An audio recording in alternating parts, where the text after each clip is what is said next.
Hi everyone, I'm Sarah. If you've ever felt abandoned by your own family, please subscribe to this channel so you don't miss this story. I promise to deliver a valuable lesson about self-respect and knowing your worth by the end. The text message arrived at 2:47 p.m. on a Tuesday, 3 days before Thanksgiving. I was in my Manhattan office reviewing quarterly reports when my phone buzzed. The message was from Linda, my stepmother of 24 years. Thanksgiving this year is only for real family.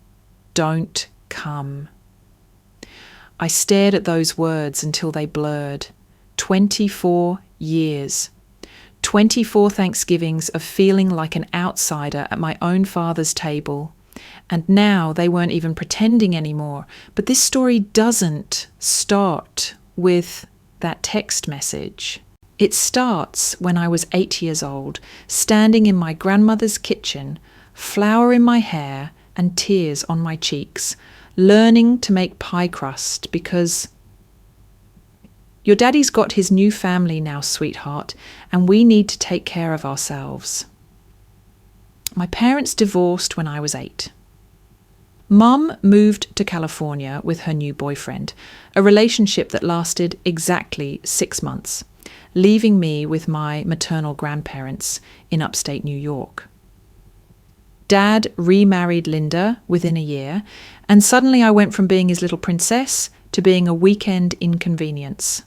Linda came with 2 kids of her own, Jessica, who was my age, and Michael, 2 years older. They became the real children. I became the visitor. I remember the first time I realized I wasn't really part of their family anymore. I was 10 and it was Jessica's birthday party. I'd been so excited because Dad had promised to pick me up early so I could help set up. I waited on Grandma's front porch for 3 hours in my best dress, the blue one with tiny flowers that Grandma had bought specially for the occasion. When Dad finally called, his voice was strained with guilt. "Sarah, honey, I'm so sorry. We got carried away with decorations and, well, the party's already started. Maybe next time." Through the phone, I could hear Jessica's laughter and the sound of other kids playing. I hung up and told Grandma I had a stomachache. She held me while I cried, her arthritic hands stroking my hair, and I felt her own tears drop onto my head. "Some people," she whispered, "don't know gold when they see it." That became our pattern. Dad would make promises he couldn't keep, and Grandma would pick up the pieces.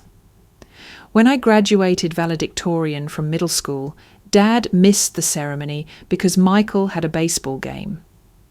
When I won the state science fair in high school, he was at Jessica's dance recital. There was always something more important, something more pressing, something that mattered more than me. The worst was when I was 16.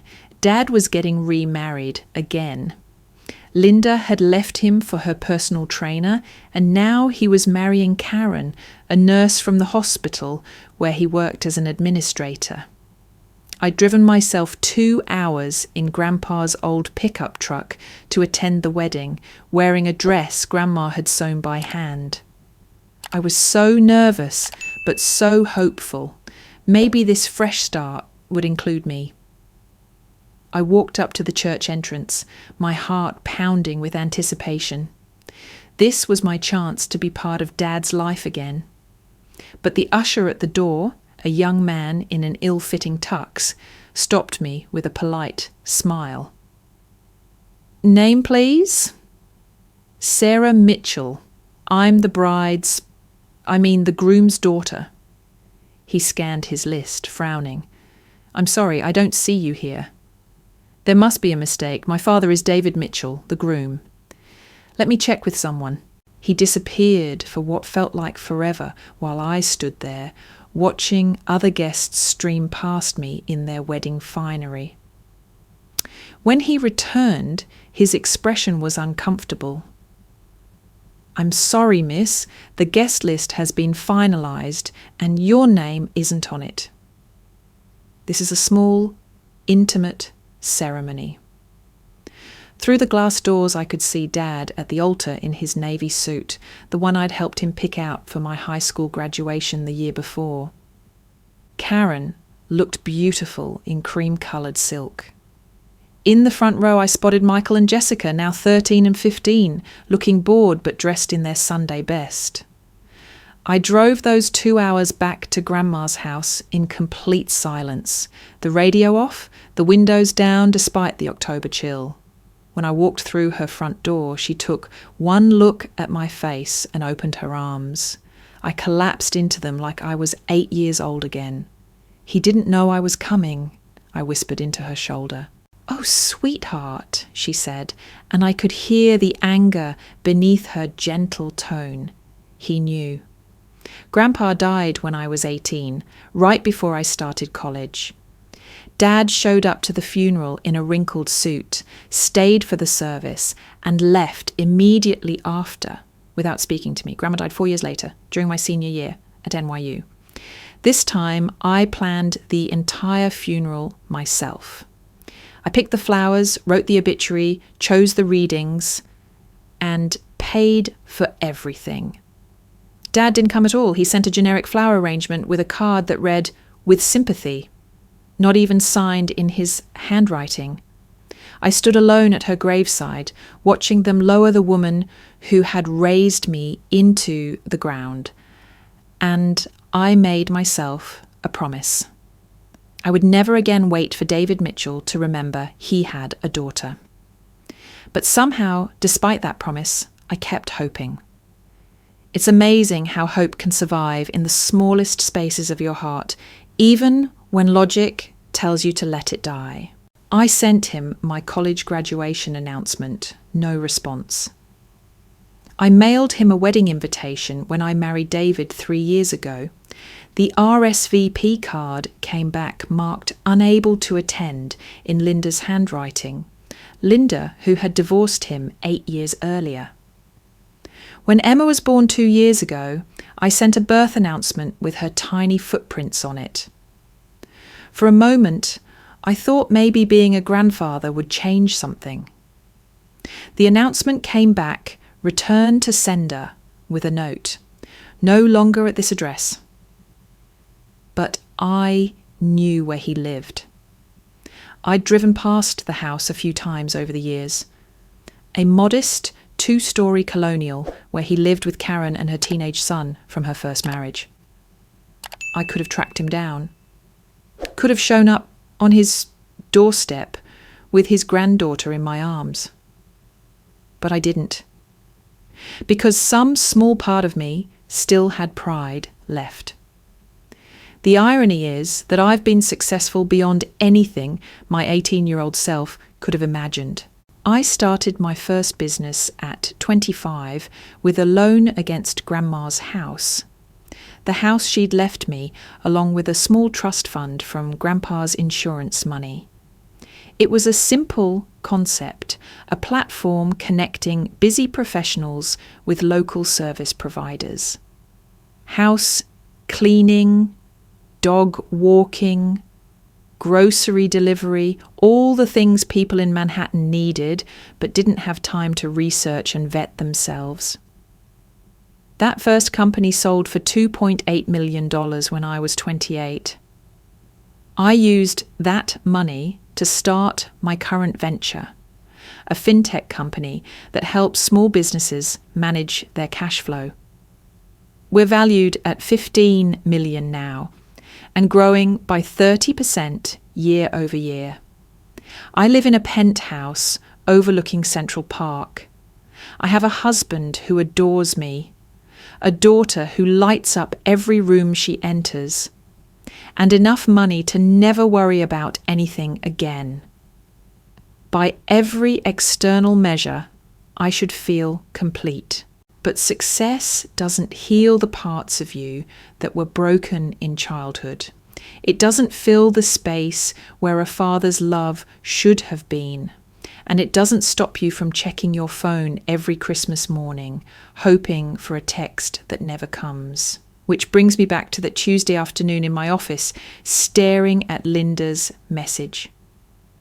Linda, who had been out of my father's life for 8 years, but apparently still spoke for him.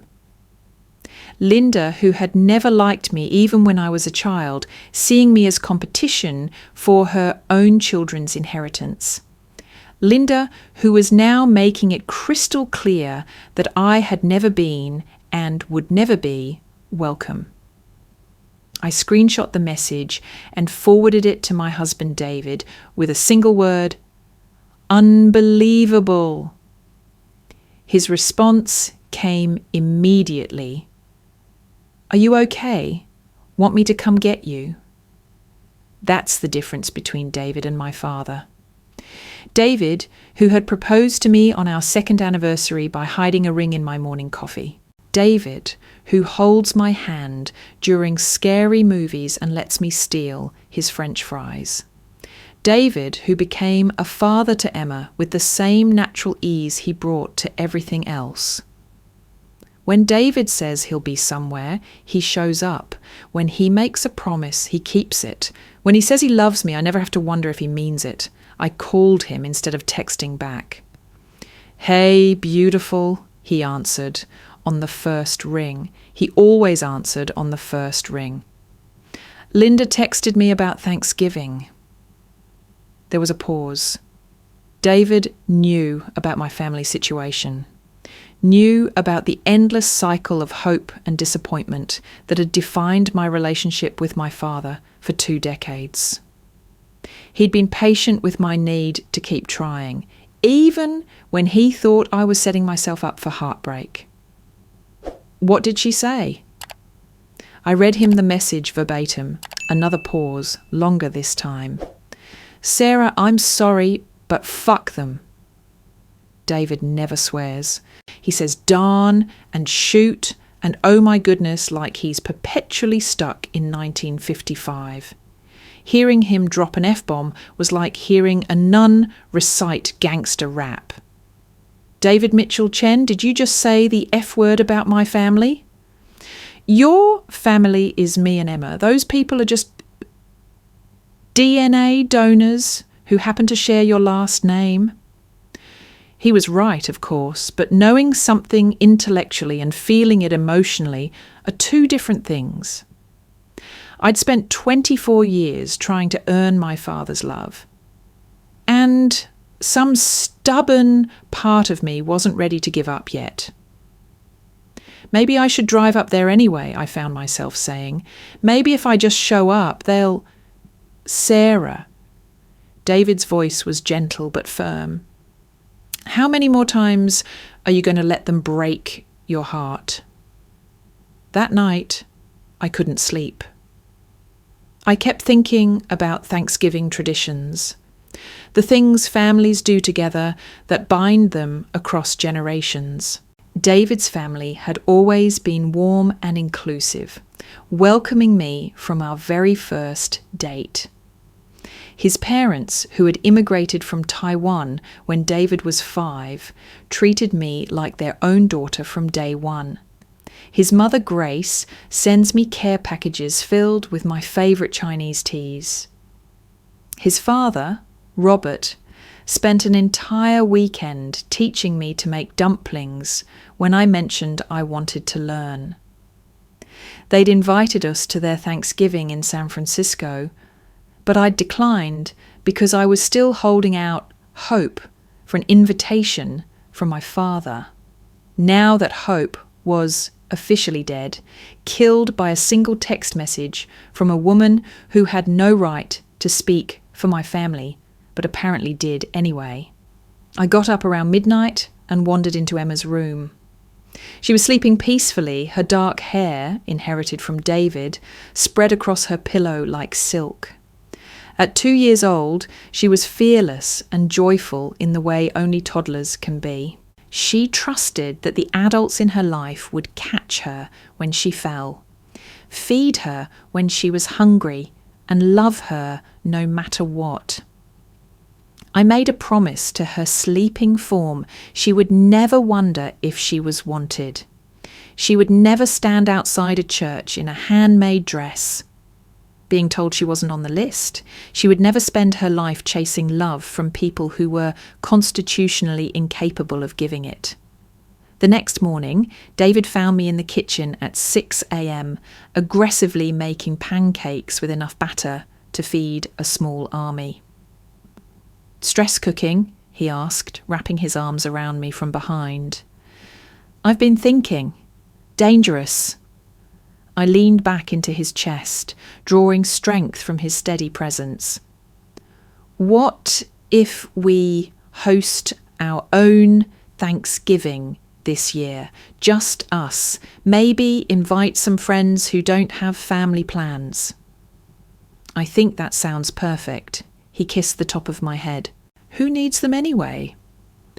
But even as I planned our alternative Thanksgiving, even as I researched recipes and made guest lists and ordered flowers, I couldn't shake the feeling that this wasn't over.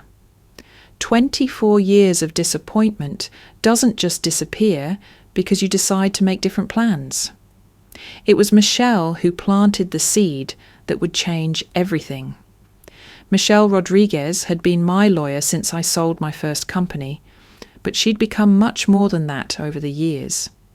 She was one of those rare people who combined razor-sharp intelligence with genuine warmth. The kind of person who could negotiate a hostile takeover in the morning and host a dinner party for 12 that same evening. We were having lunch at our usual spot near her office, a tiny Italian place that made the best carbonara in Manhattan. I'd been telling her about the text message, the family drama, the decision to host my own Thanksgiving. "I'm proud of you," she said, twirling pasta around her fork. "It's about time you stopped setting yourself on fire to keep them warm." That's a very poetic way of putting it. I have my moments. She paused, studying my face. "Can I ask you something, and will you promise not to get defensive?" Oh, that's never a good start to a question. "When's the last time you updated your will?" The question caught me off guard. "My will? I don't know when Emma was born, I think. Why?" "Just curious about your beneficiaries." "Who gets what if something happens to you and David?" I had to think about it. Estate planning wasn't something I enjoyed contemplating, but Michelle had insisted it was necessary once my net worth started climbing into the millions. Emma gets everything, obviously, and there's a trust for education and living expenses.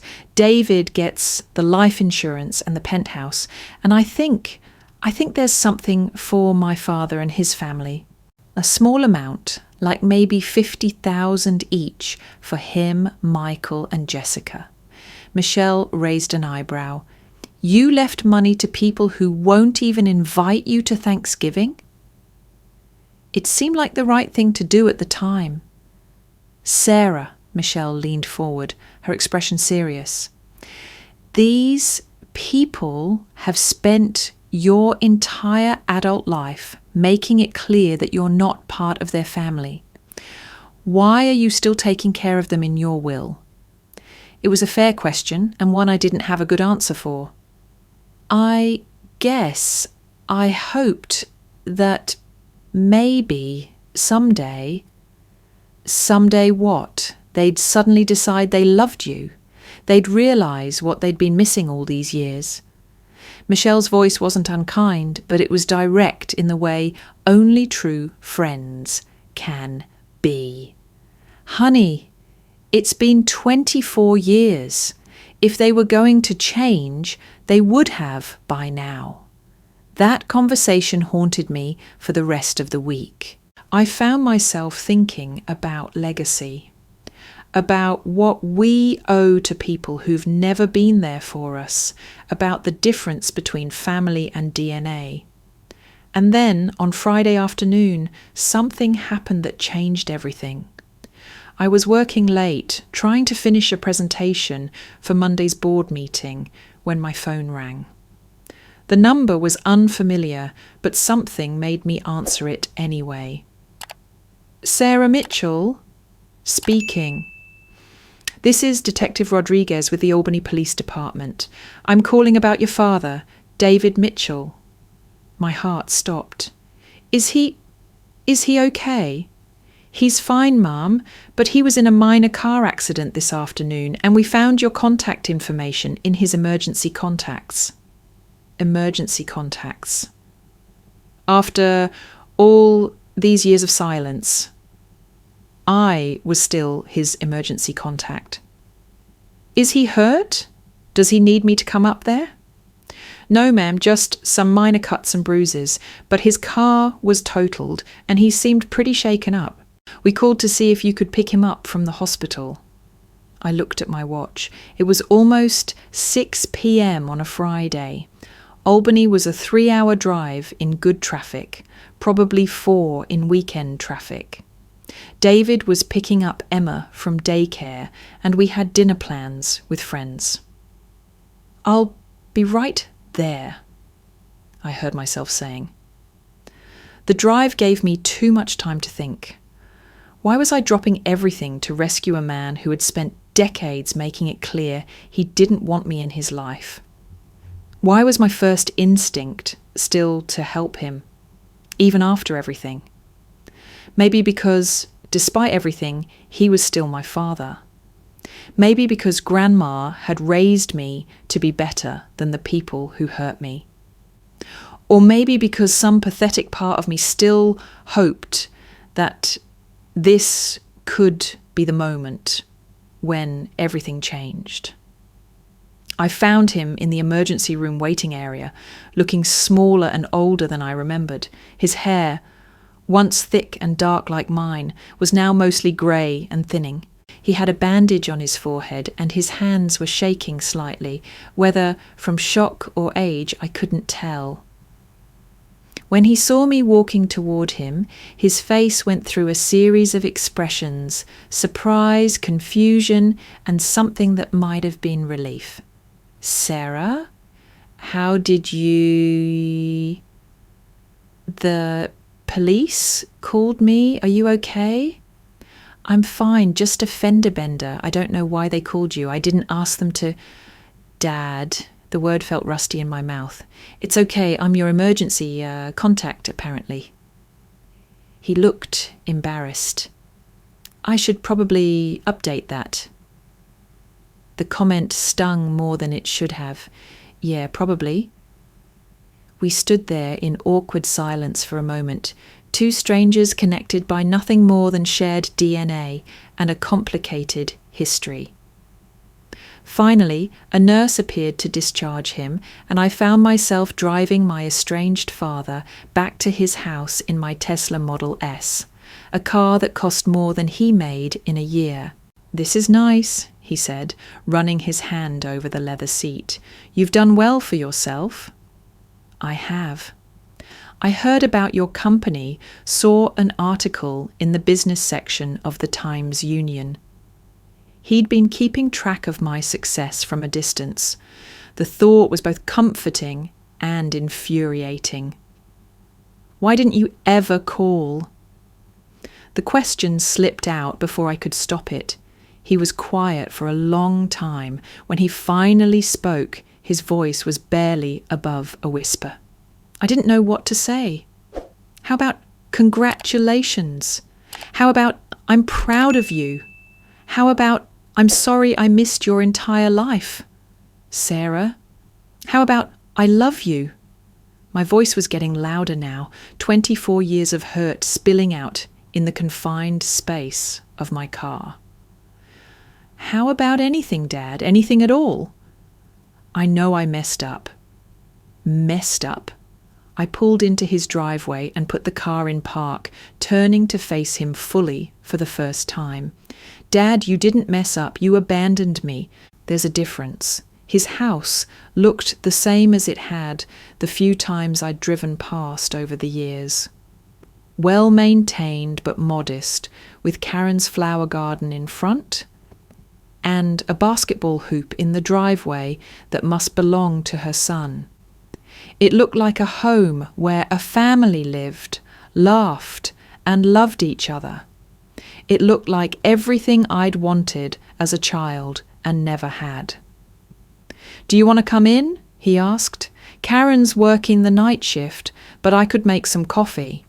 For a moment I was tempted. This was what I'd been hoping for my entire adult life. An invitation, an opening, a chance to be part of his world. But as I sat there looking at this man who had given me life but never really been my father, I realized something had shifted. I didn't want his coffee. I didn't want his guilt-motivated hospitality. I didn't want to sit in his living room making small talk about the weather while we both pretended the last 24 years hadn't happened. No, thank you. I need to get back to the city. Of course you're busy. Successful people like you, always busy. It's not about being busy, Dad. It's about the fact that you've made it very clear over the years that I'm not welcome in your life. I'm not going to force my way in now just because you had a car accident. He looked stricken. Sarah, I never meant for you to feel unwelcome. Then why am I not invited to Thanksgiving? The question hung in the air between us. He opened his mouth to answer, then closed it again. Finally, he looked down at his hands. Linda thought it would be easier if we kept things small this year, just the immediate family. And I'm not immediate family. You know that's not what I meant. Actually, Dad, I don't know what you mean. I haven't known what you meant for 24 years. Because you've never bothered to explain it to me. I could see tears forming in his eyes, and part of me wanted to comfort him. Part of me wanted to apologize for being harsh, to make peace, to pretend that everything was fine, but I was tired of being the one to smooth things over. I was tired of accepting crumbs and calling them a feast. "I should go," I said. "Sarah, wait." He reached for the door handle but didn't get out. "I want you to know that I think about you. A lot. I know I don't call and I know I should, but I think about you. Thinking about someone isn't the same as loving them, Dad. And loving someone isn't the same as showing up for them." I watched him walk slowly to his front door. His shoulders hunched against the November cold.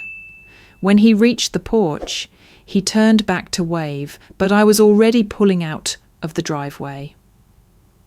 The drive back to Manhattan felt like the longest 3 hours of my life. I kept replaying our conversation, wondering if I'd been too harsh, if I'd missed an opportunity for reconciliation. But by the time I reached the city, I knew I'd done the right thing.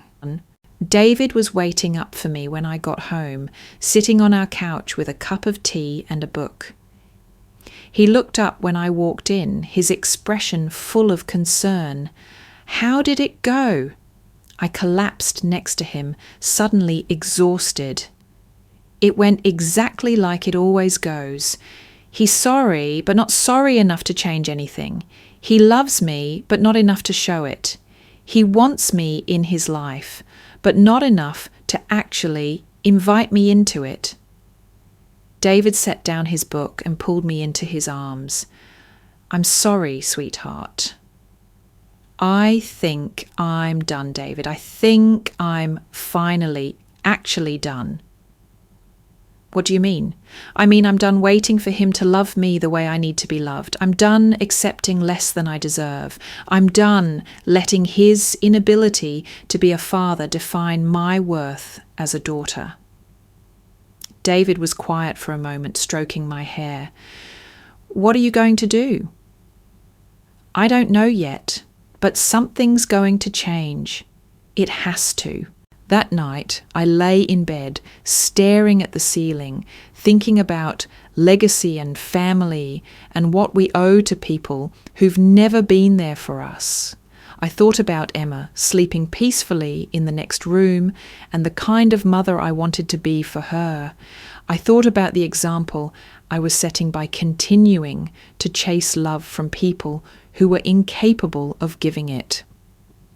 And for the first time in 24 years, I thought about what it might feel like to stop chasing altogether.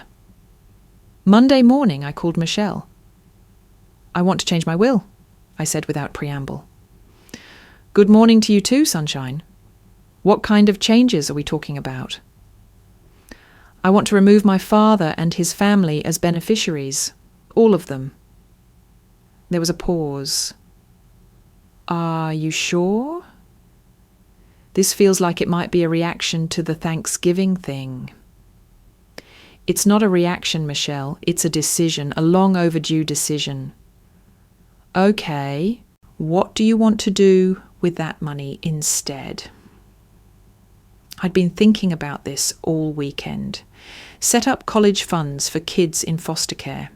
Kids who age out of the system and don't have family support for higher education. That's beautiful, Sarah. Really beautiful. And, Michelle, I want to do something else. Something that will make it very clear to my father's family that I'm not their backup plan anymore. I'm listening. I want to buy his company. The silence on the other end of the phone stretched so long, I thought we might have been disconnected. "Michelle, are you there?" "I'm here. Did you just say you want to buy your father's company?" That's exactly what I said. "Sarah, honey, that's a very expensive way to make a point." It's not about making a point. It's about taking control. My father works for a small medical supply company, right?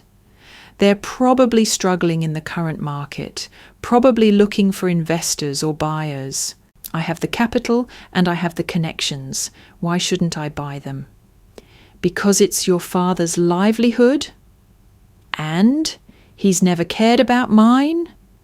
Michelle was quiet for another moment. "Okay, let's say I can make this happen. What's your end game here? Fire him? Shut down the company, what?" "I don't know yet, but I want the option to decide. I want them to know that the daughter they've been excluding from family dinners now controls their financial future. Sarah, this is a very different conversation than changing your will. This is declaring war." She was right, and we both knew it. But I was tired of being the bigger person. I was tired of turning the other cheek. I was tired of loving people who couldn't love me back. "Then let's declare war." It took Michelle exactly 3 weeks to work her magic. On the Wednesday before Thanksgiving, exactly 1 month after Linda's text message, I found myself sitting in my Tesla outside my father's house at 4:47 p.m. with a manila envelope that would change everything. The house looked different than it had a month ago when I dropped him off after his accident. There were cars in the driveway I didn't recognize. Jessica's silver Honda Civic, Michael's beat-up Ford pickup, and what I assumed was Karen's newer Subaru.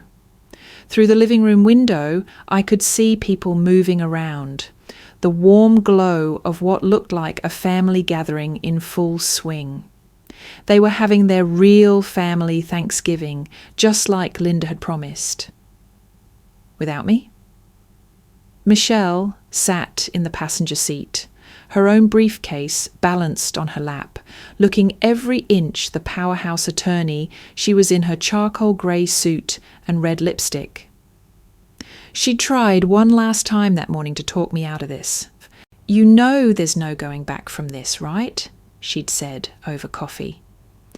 Once we walk through that door, once I read what's in this envelope, your relationship with your father is over, forever. It was over 24 years ago, I'd replied. I'm just making it official. Now, sitting outside the house, where I'd never been welcome, I felt a strange sense of calm. For the first time in my adult life, I wasn't hoping for an invitation. I wasn't waiting for them to include me. I was taking control. You ready for this? Michelle asked, checking her watch. I've been ready for this my whole life. We walked up the front path together, our heels clicking on the concrete in perfect synchronization. I could hear voices through the door, laughter, conversation, the clink of glasses, the sounds of a family enjoying each other's company. I rang the doorbell. The voices inside went quiet. After a moment, I heard footsteps approaching, and then the door swung open to reveal Karen, my father's wife of 7 years. She was wearing a burgundy sweater and looked genuinely shocked to see me standing there. Sarah, what are you? We weren't expecting... I know you weren't. I smiled politely. May we come in? This is Michelle Rodriguez, my attorney. We have some business to discuss with my father. Karen's eyes darted between Michelle and me, clearly flustered. This really isn't a good time. We're in the middle of dinner. This won't take long, Michelle said smoothly, stepping forward with the confidence of someone who'd done this many times before. Mr. Mitchell needs to hear what we have to say. From somewhere inside the house, I heard my father's voice. Karen? Who is it? It's Sarah, Karen called back, her voice tight. She has a lawyer with her. The silence that followed was deafening. Then I heard chairs scraping against the floor, hushed whispers, and finally my father appeared behind Karen, still wearing the same expression of confused guilt he'd had in my car a month ago. Sarah, what's going on? Is everything okay? Everything's fine, Dad. May we come in? He looked at Michelle, then back at me, clearly trying to process what was happening. Of course, come in. The living room looked exactly like I'd imagined it would. Comfortable furniture, family photos. On the mantel, the detritus of a life lived together. What I hadn't expected was to see Linda sitting on the couch, a wine glass in her hand and a smug expression on her face. Well, she said, not bothering to stand up. Look who decided to crash the party after all. Michael and Jessica were there too, both looking uncomfortable and avoiding eye contact with me. Michael had gotten taller and broader since I'd last seen him, while Jessica looked almost exactly the same as she had in high school, blonde, pretty, and vaguely bored by everything around her. I thought you two were divorced, I said to Linda, unable to keep the surprise out of my voice. We are, my father said quickly. She was helping with dinner. I'm here for the kids, Linda added, as if that explained everything. Someone needs to protect their interests. Michelle and I remained standing while everyone else found seats. The power dynamic was already shifting in our favour. We were the ones in control of this situation, and everyone in the room could feel it. What's this about, Sarah? My father asked, settling into his recliner. You said there was business to discuss? There is. I looked around the room, taking in all the faces of the people who had spent decades making me feel unwanted. But first I want to thank Linda for her text message last month. It was exactly the wake-up call I needed. Linda's smug expression faltered slightly. What text message? Oh, you know the one. Thanksgiving this year is only for real family. Don't come. Ring a bell? The temperature in the room seemed to drop 10 degrees. My father looked at Linda with something approaching horror. Linda, you didn't... I was protecting your family, Linda said defensively. She never comes around anyway. I didn't see the point in pretending. That wasn't your decision to make, Karen said quietly, and I was surprised to hear her defend me. Actually, I said, I'm glad she made it, because it helped me realize some important things about my relationship with all of you. Things I probably should have figured out years ago. Michelle stepped forward and opened her briefcase, pulling out a thick folder. Ms. Mitchell has asked me to share some information with you today, information that directly affects this family's financial future. Financial future? Michael spoke for the first time, his voice uncertain. Yes. Michelle opened the folder and pulled out the first document. Let's start with the most recent development. As of yesterday afternoon, Ms. Mitchell became the majority owner of Upstate Medical Supply Solutions, the company where Mr. Mitchell works as operations manager.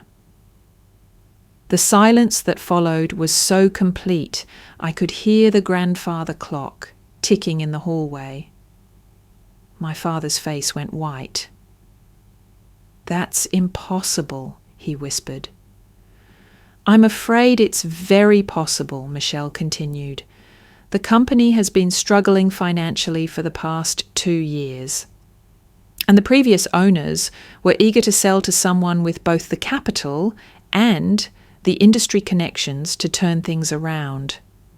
Ms. Mitchell made them an offer they couldn't refuse. I watched my father's face as the implications sank in. I now controlled his job, his income, his professional future. The daughter he'd excluded from Thanksgiving dinner was now his boss. But that's not all, Michelle said, pulling out another document. Ms. Mitchell has also asked me to inform you of some changes to her estate planning. She handed a copy of my revised will to my father, who took it with shaking hands.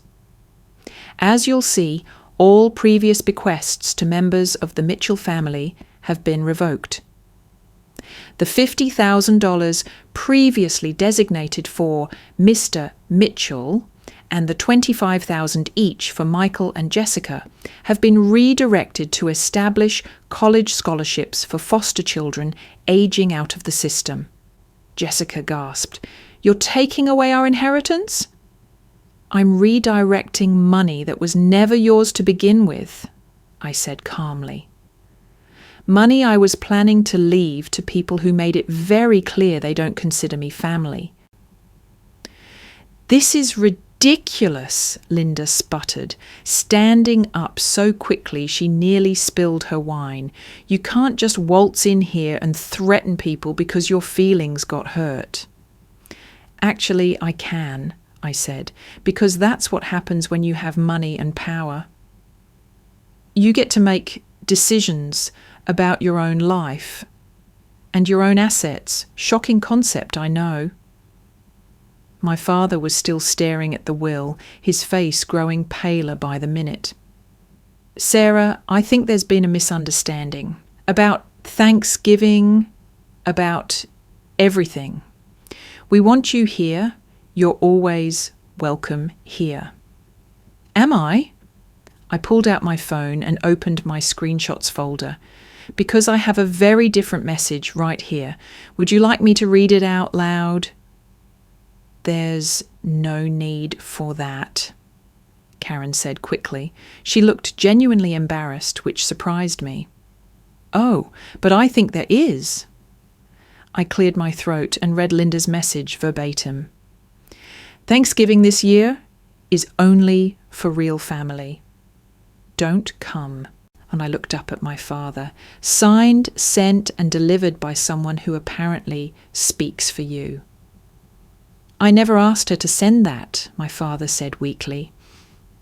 But you didn't invite me yourself, did you? In fact, when's the last time you invited me to anything? When's the last time you called me? When's the last time you acted like you remembered you had a daughter? The questions hung in the air unanswered because we all knew the answers. Never, never, and never. Michelle pulled out the final document. There's one more thing. Ms. Mitchell has also asked me to inform you that she's calling in a loan. What loan? Michael asked. My father's face somehow managed to get even whiter.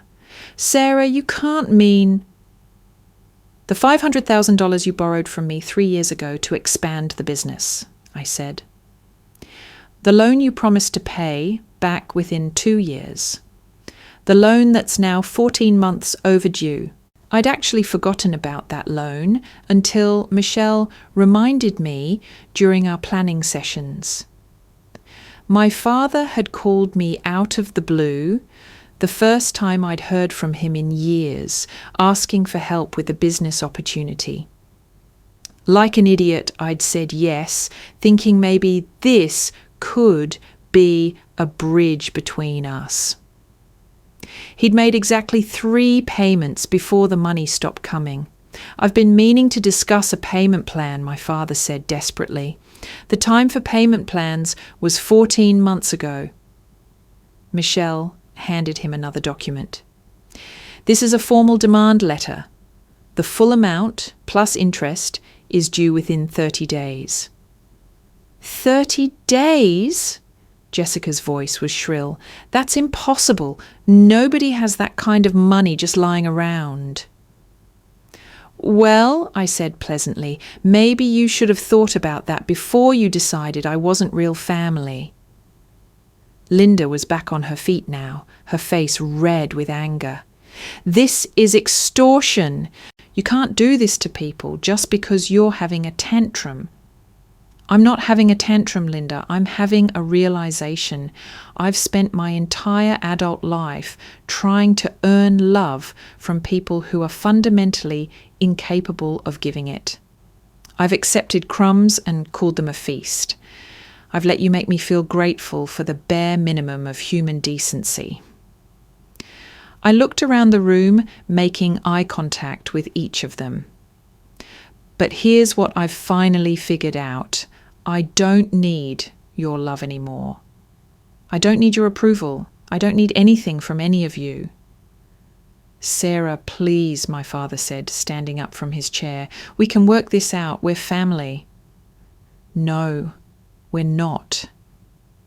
The words came out stronger and clearer than I'd expected. Family doesn't exclude people from Thanksgiving dinner. Family doesn't ignore graduations and weddings and births. Family doesn't make someone feel like a burden for existing. You're being dramatic, Jessica said. It's not like we hate you or anything.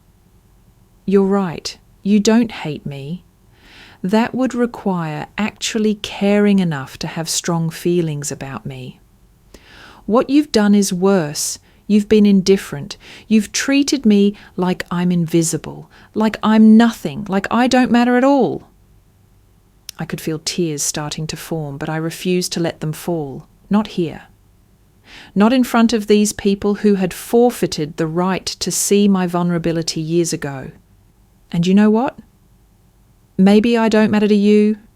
Maybe I never did. But I matter to myself now. And I matter to people who actually love me. My husband, my daughter, my real family. Michelle closed her briefcase with a decisive snap. Ms. Mitchell has said what she came here to say. You have copies of all the relevant documents. Any questions about the loan repayment or the business acquisition can be directed to my office. We turned to leave, but my father's voice stopped us at the door. Sarah, wait. Please. I know I've made mistakes, but it doesn't have to be like this. We can start over. We can try again. I turned back to face him, this man who had given me life but never really been my father. For a moment I saw him as he was, not the villain of my story, but a weak, flawed human being who had made choices that hurt the people around him. Part of me wanted to comfort him, to make this easier for everyone. But I was done making things easier for people who had never made anything easier for me. "You want to start over?" I asked. "Okay, let's start with this. My name is Sarah Mitchell Chen. I'm 32 years old. I'm married to a wonderful man who loves me exactly as I am. I have a 2-year-old daughter who will never wonder if she's wanted. I'm worth approximately $15 million, and I built every penny of it without any help from you." I paused, letting that sink in. I like good wine and bad reality TV. I cry at dog adoption videos. I can make a perfect souffle, and I sing off-key in the car. I've been to 18 countries, and I want to visit 18 more. I'm afraid of spiders, but not of heights. I vote Democrat, and I tip well, and I always call my mother-in-law on her birthday. My father was staring at me like he was seeing me for the first time, which in many ways he was. "Those are things a father should know about his daughter," I continued. "But you don't know any of them, do you? Because you've never bothered to ask. You've never bothered to try." "I want to try now," he said quietly. "It's too late for that. It was too late the day you didn't come to Grandma's funeral. It was too late when you returned my wedding invitation unopened.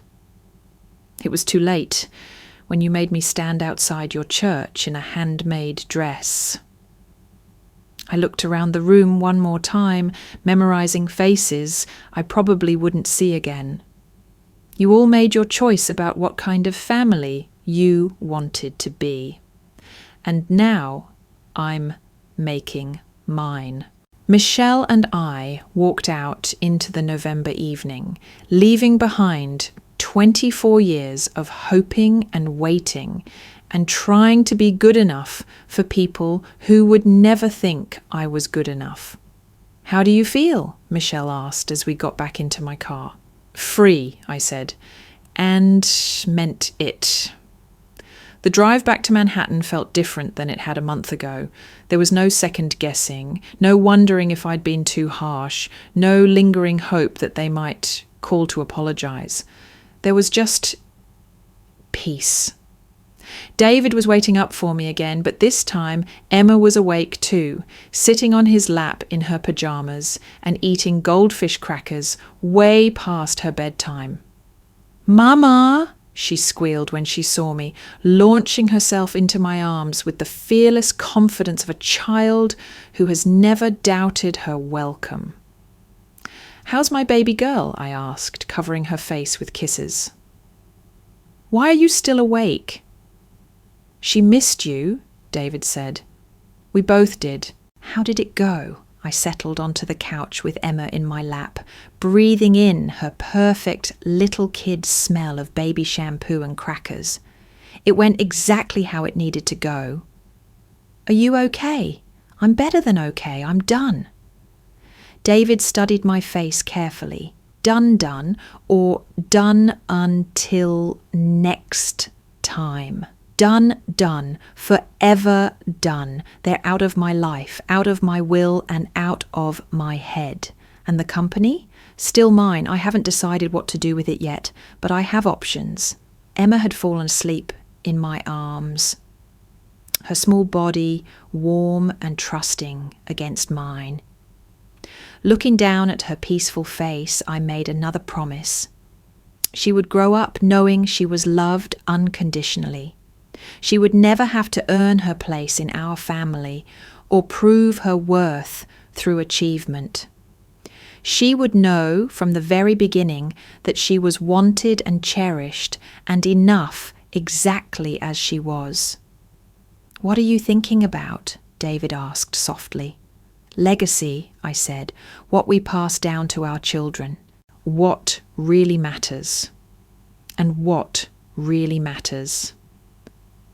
Love that doesn't come with conditions. Family that shows up when it counts. People who celebrate your successes instead of minimizing them.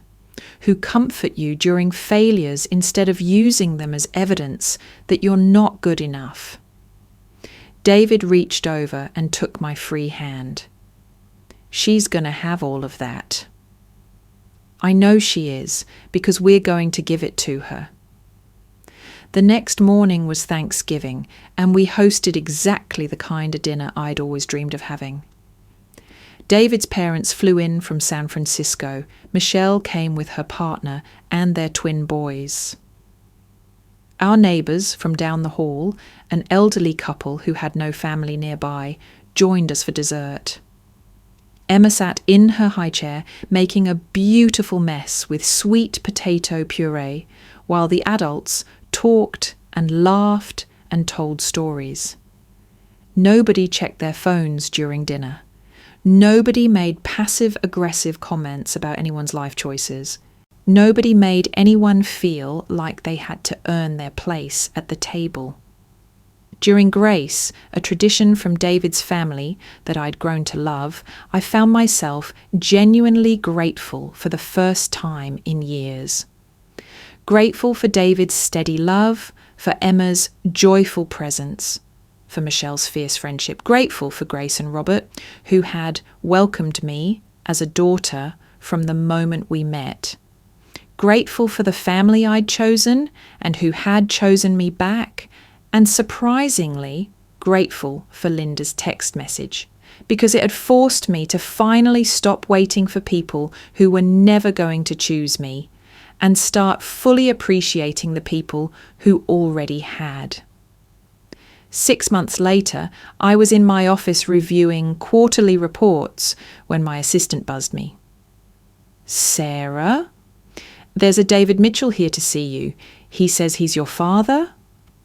I wasn't entirely surprised.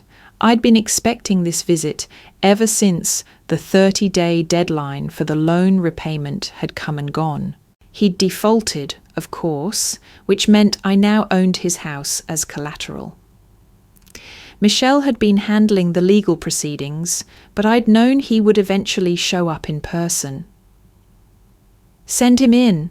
He looked older than he had 6 months ago, more fragile somehow. The confident businessman persona he'd always maintained was gone, replaced by something that looked like desperation. Hello, Sarah? Dad, please sit down. He perched on the edge of the chair across from my desk, like he was ready to flee at any moment. I tried calling first, but your assistant said you weren't taking calls from family members. That's correct. Sarah, I need to talk to you about the house, about the loan. Michelle says you're moving forward with foreclosure proceedings. I am. But where will we live? Karen and I, we don't have anywhere else to go, and my job... Your job is secure for now. I haven't made any changes to staffing at the company. He looked relieved for a moment, then confused. Then why did you buy it? Because I could. Because I wanted to understand what it felt like to have power over someone who had power over me for so long. And how does it feel? Anticlimactic, honestly. We sat in silence for a moment. Through my office window, I could see Central Park, where David was probably pushing Emma on the swings while I worked. They'd be home when I got there, excited to tell me about their day, interested in hearing about mine.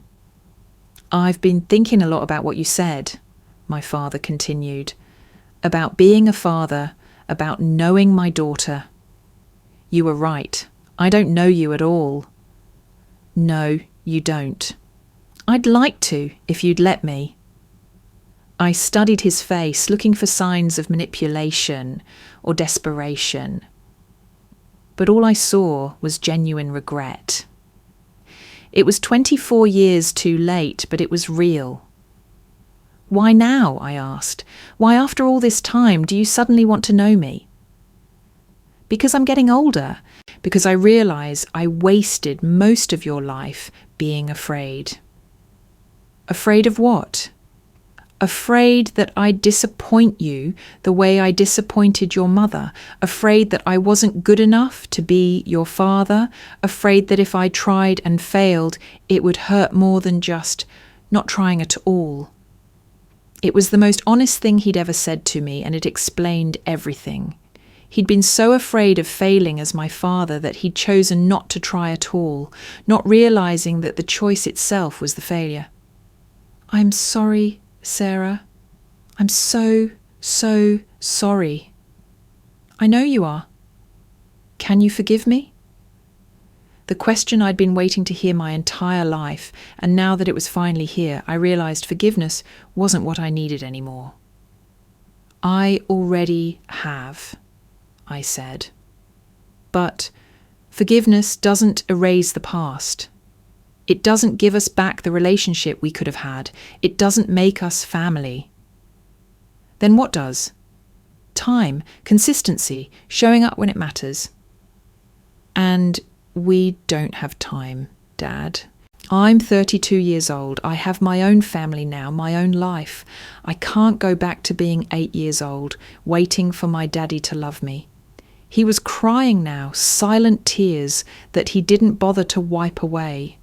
"So there's nothing? No chance at all?"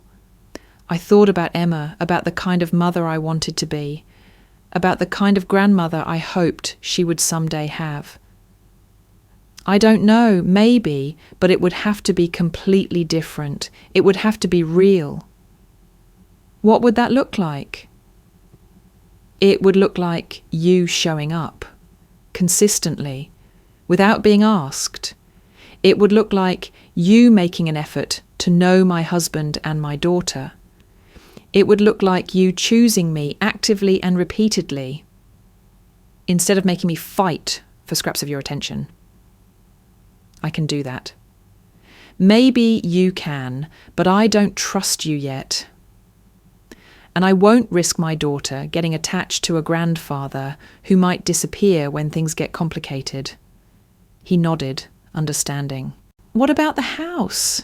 I'd been thinking about this for weeks. You can stay. I'll sign it back over to you, free and clear." His relief was palpable. "Thank you. Thank you so much." "Don't thank me yet. There are conditions." "Name them." "First, you never speak for me or make decisions about my presence at family events ever again. If you want me somewhere, you invite me directly. If you don't want me there, you tell me directly. No more going through intermediaries." Done. Second, if we're going to try to have some kind of relationship, it happens on my terms, at my pace. I don't owe you anything. Not my time, not my forgiveness, not my trust. Everything has to be earned. I understand. Third, if you hurt my daughter the way you hurt me, if you make her feel unwanted or unloved, or like she has to earn her place in your life, I will cut you off permanently. No second chances, no explanations, no forgiveness. Are we clear? Crystal clear. I stood up, signalling that our meeting was over. "I'll have Michelle draw up the paperwork for the house. You should have it by the end of the week." He stood too, looking uncertain. "Sarah, would it be okay if I sent Emma a Christmas present this year?" The question caught me off guard. It was such a small thing, but it represented something larger. An acknowledgement that I had a family, that he had a granddaughter, that maybe there could be some kind of future. "She likes books," I said, finally. "And anything pink or purple? Nothing too expensive." His face lit up like I'd just given him the greatest gift in the world. "Books, pink or purple, got it." After he left, I sat in my office for a long time. thinking about forgiveness and family and the difference between what we want and what we need. I thought about the little girl I'd been, desperate for her father's love, and the woman I'd become, strong enough to survive without it. My phone buzzed with a text from David. Emma's asking when Mama's coming home. Should I tell her you're conquering the corporate world? I smiled and typed back, tell her Mama's on her way home. And David, I love you. Love you too, always. I packed up my things and headed home to my real family. The family that had chosen me, that showed up for me, that made me feel wanted and valued and enough. The family I'd built from scratch with intention and love and commitment. Have you ever felt like you weren't really part of your own family? Have you ever had to choose between accepting less than you deserve and walking away from people who were supposed to love you? Share your story in the comments below. And remember, you deserve to be loved fully, completely, and without conditions. If this story touched your heart, please like and subscribe. We're building a community here of people who understand that family isn't just about blood. It's about showing up, caring deeply, and choosing each other every single day.